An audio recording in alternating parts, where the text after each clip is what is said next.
Hari ini saya mendapat surat panggilan dari Mabes Polri di Tipidum, kasus pertama dalam sejarah peradilan Indonesia. Surat panggilan tersebut terkait dengan laporan Ketua Pengadilan Negeri Jakarta Utara terhadap Rasman Nasution dan kawan-kawan terkait dugaan pelanggaran pasal 207, 217 dan 351 KUH pidana, yaitu tentang penghinaan terhadap pengadilan, menimbulkan kegaduhan di persidangan dan perbuatan tidak menyenangkan.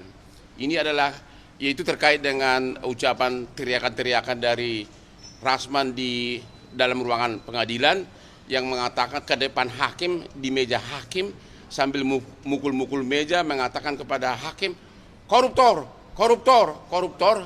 Dan juga adanya oknum pengacara junior yang mungkin masih jarang bersidang, yaitu Firdaus, yang naik ke meja di persidangan dengan pakai jubah pengacara, dan juga beberapa oknum, ada dua ibu-ibu itu yang mak-mak yang sudah tua tuh yang juga menimbulkan kegaduhan, dan juga teriakan-teriakan dari istrinya Rasman. Itu kira-kira intinya.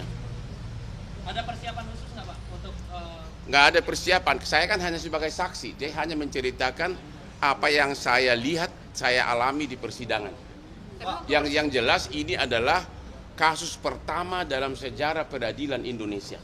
Tapi waktu persidangan itu seperti apa sih, Bang Hotman? Kenapa? Kronologinya seperti apa sih? Kronologinya kan Anda sudah lihat begitu. Kan intinya begini, kan si Rasman menuduh sampai 11 kali posting di Instagramnya mengatakan saya itu penjahat seks. Saya itu kelainan seks. Dan kalau sidang pertama, kedua kan sampai ketiga kan sidang terbuka kan.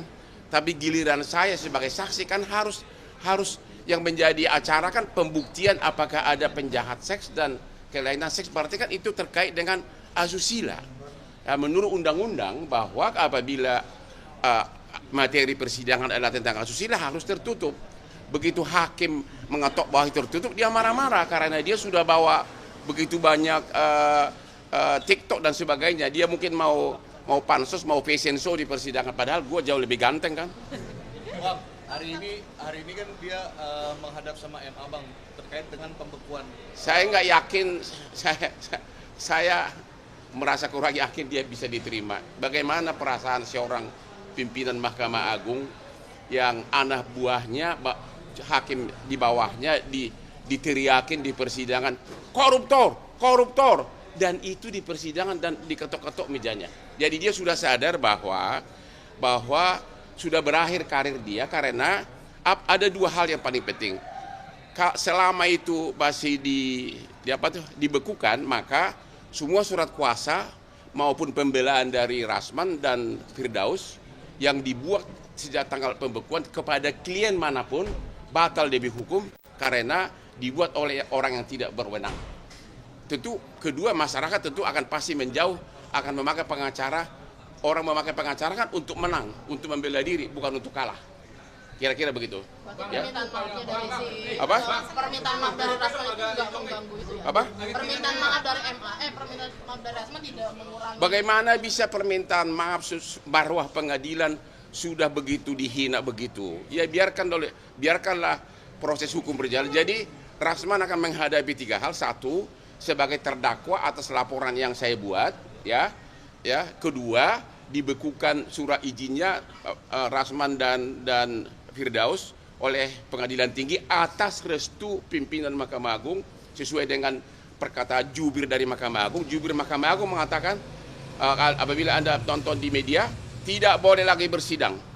Yang ketiga, ada laporan polisi dari Ketua Pengadilan Negeri yang juga pidana, dan ini sangat cepat atensinya. Saya yakin dalam waktu dekat Rasman dan Firdaus dan kawan-kawan akan jadi tersangka. Jadi ada tiga malapetaka yang mereka hadapi. Pak, ada pesan khusus untuk Rasman dan teman-teman Pesan khusus Pak Rasman agar tobat, kalau mau sukses seperti Hotman Paris, jangan nyinyir, jangan senggol orang, tapi berkaryalah seperti Hotman Paris yang kerja dari jam 3 subuh sampai malam, akhirnya mewakili ribuan para naga. Kalau soal hakim bukan urusan saya. Udah? Saya Nitya Anissa.